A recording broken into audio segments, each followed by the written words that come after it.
New Zealand in the T20I series. It was the fourth T20I in which India were accused of being experimental.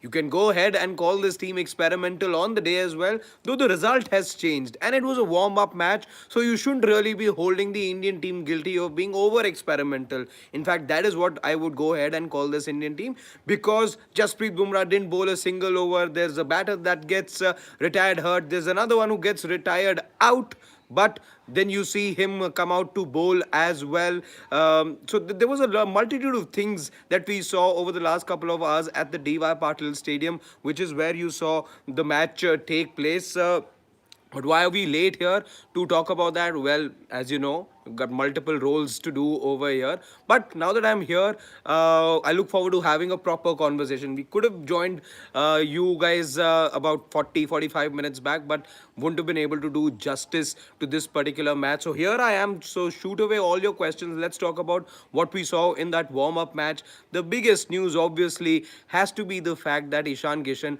this is an answer we got in the fifth T20I against New Zealand. I think today was only a confirmation of the fact that Ishan Kishan is now starting the World Cup for you. Sanju Samson yet again, even though it was a warm-up match, he was one of the two established batters per se. It was only Shivam Dube besides him who did not bat today, and that pretty much tells the story to you. If there was any iota of hope for Sanju Samson to be ahead of Ishan Kishan at the moment, for all of those who had that hope, I think those hopes must be washed down by now, because every sign at the moment indicating that it is going to be Abhishek Sharma and Ishan Kishan opening the batting for India. And yet again, on a day where you got more proof, what does Ishan Kishan do? Impresses you with yet another half century. He's making a half centuries look easy at to be scored at the international level. Such has been his resurgence, such has been the form.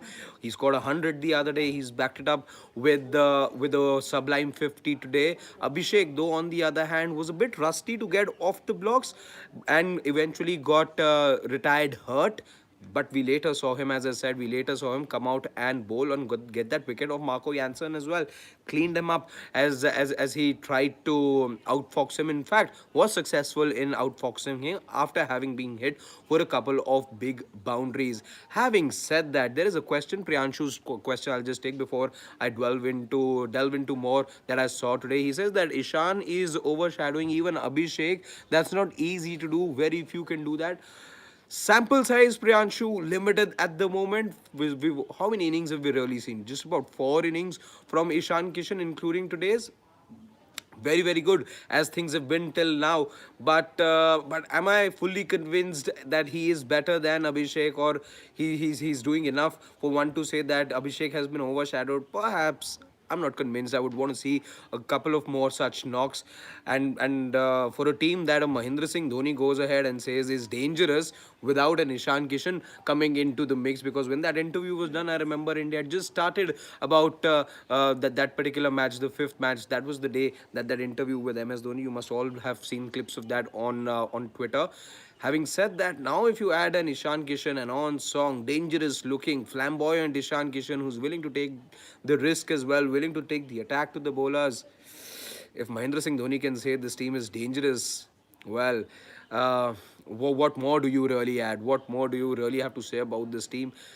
Clearly, again, today's match was once again a reminder that this really is the team to beat in this tournament. There is no one else who comes close to this Indian team. For the experiments that India did, just look at the number of bowlers as well that India used. Again, so much different from that 420I T20I that we saw against New Zealand to how things were today. That day you didn't see Shivam Dube bowl. That day you didn't see Hardik Pandya bowl. The idea was to have your 5 regular bowlers bowl. Today though, that number increased to 9. You had 9 bowlers bowl. Akshar Patel bowled. There was Abhishek who bowled. Tilak Verma making his comeback also bowled. Also, let's talk about Tilak Verma over here. He got runs in that India A match. About 48 of 24, 25 was his score the other day. Today also impressive.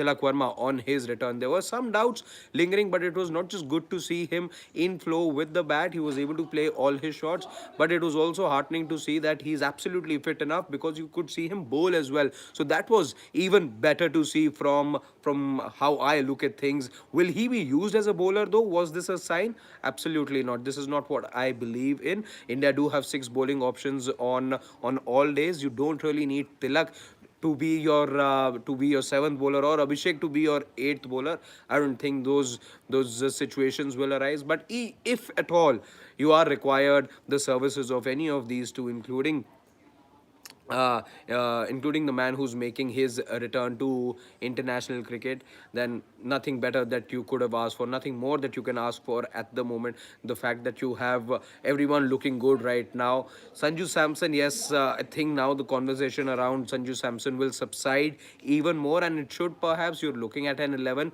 without Sanju Samson right now, and that's something that we need to accept. Where this takes his future in T20 cricket is a conversation for a later time, but at the moment things looking good.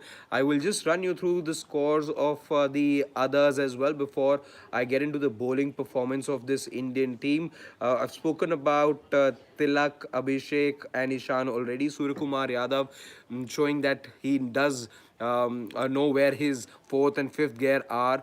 He'd momentarily forgot, but remember, he finished as the highest run getter of the New Zealand series today as well. A strike rate of just around 200. In fact, 187 was his strike rate. Rinku Singh 16 of 13 was a bit rusty, just like Abhishek. And towards the end, Hardik Pandya, absolute maverick of a guy. It's funny that we call him a maverick for the balancing act that he performs for this team. 30 runs of just 10 deliveries, a perfect strike rate of 300 for Hardik Pandya. Really, there is you can't sing enough praises about Hardik Pandya. That's what I feel about his skill set and what he offers to this Indian team. As far as the bowling performance is concerned, an absolute belter. So as India scored runs, there were runs on offer for South Africa as well. However, though, they did their share of tinkering too. Quinton de Kock was nowhere to be seen. You had a Markram walkout to open for them. Alongside him was George Linder. Linder wasn't able to do much. Rickleton with a quick fire 44 of 21. He is somebody that teams will have to watch out for. Devil Brevis had an unimpressive showing, 2 runs of 4 balls for him. David Miller, an ordinary 13 of 10. He's been a little amiss as well, as we know, in that middle order. Then you had Tristan Stubbs, who lit things up, 45 of 21 for him. He really took Shivam Dube to the cleaners. Dew, I'm guessing, played a bit of a role, because Shivam Dube was just not able to get the ball right, and there were multiple full tosses. We saw a couple of those went flying into the stands, and he got a bit of a beating, Shivam Dube, over there, especially in the last over, which is what minimized the margin between the two sides. What was looking like a comfortable 40-50 run win, at least for the Indian team. You had South Africa post 210 runs. The margin got reduced to 30, which is good. Also in T20 cricket, it's a very healthy margin to have. And no outstanding bowling performance per se, but that's not to say you didn't see class from some of the Indian bowlers. Aksar was very good, giving away just 2 runs in 1 over. Varun Chakravarti giving away 12, picking up a wicket, and 2 overs is what we saw him bowl today. Dube, though, had the most alarming figures, 4 overs, 57 for 1 wicket for him. And yeah, as I said, you did see a Varun Chakravarti bowl and the other usual suspects bowl. Tilak Verma, in that 1 over, he bowled 9 runs that he conceded. With that, India's practice is done. There's one more match that India is scheduled to play. However, that's an India A match, and Tilak Verma will not be playing. I've done a story on that as well. Tilak Verma is done with his 2 matches. That is now the protocol before you jump into international cricket. He's done proving his fitness. He's played 2 competitive matches. The other day he played against the USA. Today he's played his second game after completing his rehab. India are playing a third match, which is on the 6th. That's against Namibia. It's a warm-up game, but that's an India A versus Namibia warm-up game. Their main squad is done practicing, is done warming up for the World Cup. come the 7th of February, the title defense begins for Surya Kumar Yadav and his men in blue. Let's see where this Indian team goes. I'll end this stream by saying India are the team to beat. There is no team that is looking close to this Indian team, even in the warm-ups, even in whatever we've seen in the last year and a half, and in the words of Mahendra Singh Dhoni, it's a dangerous looking side. So let's see and let's wish this Indian team good luck. For now, I will take your leave. And Priyanshu is asking whether DC yes or no. I'm guessing he's asking me about tomorrow's match. I hope it's DC. Thank you guys. Good night. Take care. Shubhratri.